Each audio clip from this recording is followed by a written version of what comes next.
ಚುನಾವಣೆ ಬಂದಿದೆ, 2 by election ಇದೆ. 2 ಬೈ ಎಲೆಕ್ಷನ್ ಕರ್ನಾಟಕದಲ್ಲಿ ಇರ್ತಕ್ಕಂಥ ದಾವಣಗೆರೆ ಮತ್ತು ಬಾಗಲಕೋಟೆಯನ್ನು ಭಾರತೀಯ ಜನತಾ ಪಕ್ಷ ನಿರಾಯಾಸವಾಗಿ ಗೆಲ್ತದೆ. ಕಾಂಗ್ರೆಸ್ನಲ್ಲಿ ಏನಾಗಿದೆ, ಕಾಂಗ್ರೆಸ್ನಲ್ಲಿ ಮನೆಯಲ್ಲಿ ಎಷ್ಟು ಹೆಗಣ ಸತ್ತೋಗಿದೆ ಅಂತ ನಾನು ಕೇಳಿದ್ರೆ ನಾನು ಏನು ಗೊತ್ತಿರ್ತದೆ, ನನಗೆ ವಾಸನೆ ಗೊತ್ತಿಲ್ಲ. ಹಾಗಾಗಿ ಎಲ್ಲೋ ಒಂದು ಕಡೆ ಈ 2 ಉಪಚುನಾವಣೆಗಳು ಭಾರತೀಯ ಜನತಾ ಪಕ್ಷ ರಾಜ್ಯದಲ್ಲಿ ಇರ್ತಕ್ಕಂಥ ಅರಾಜಕತೆ, ಈ ರಾಜ್ಯದ ಜನರಲ್ಲಿ ಇರ್ತಕ್ಕಂಥ ನೋವನ್ನು ಚುನಾವಣೆ ಮುಖೇನ ತೋರಿಸ್ತಕ್ಕಂಥದ್ದು ಒಂದು ಸದಾವಕಾಶ. ಈ ಸದಾವಕಾಶವನ್ನು ದಾವಣಗೆರೆ ಮತ್ತು ಬಾಗಲಕೋಟೆಯ ಪ್ರಜ್ಞಾವಂತ ಮತದಾರರು, ತಾಯಂದಿರು, ಹಿರಿಯರು, ಯುವಕರು ಮಾಡಿ ತೋರಿಸ್ತಾರೆ. 2 ಚುನಾವಣೆಯಲ್ಲೂ ಕೂಡ ಭಾರತೀಯ ಜನತಾ ಪಕ್ಷ ಗೆಲ್ತದೆ.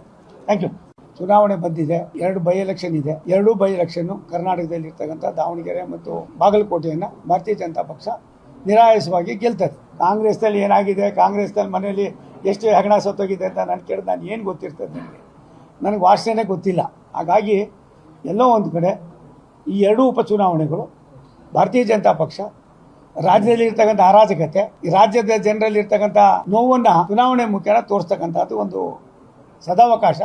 ಈ ಸದಾವಕಾಶವನ್ನು ದಾವಣಗೆರೆ ಮತ್ತು ಬಾಗಲಕೋಟೆಯ ಪ್ರಜ್ಞಾವಂತ ಮತದಾರರು, ತಾಯಂದಿರು, ಹಿರಿಯರು, ಯುವಕರು ಮಾಡಿ ತೋರಿಸ್ತಾರೆ. 2 ಚುನಾವಣೆಯಲ್ಲೂ ಕೂಡ ಭಾರತೀಯ ಜನತಾ ಪಕ್ಷ ಗೆಲ್ತದೆ. Thank you.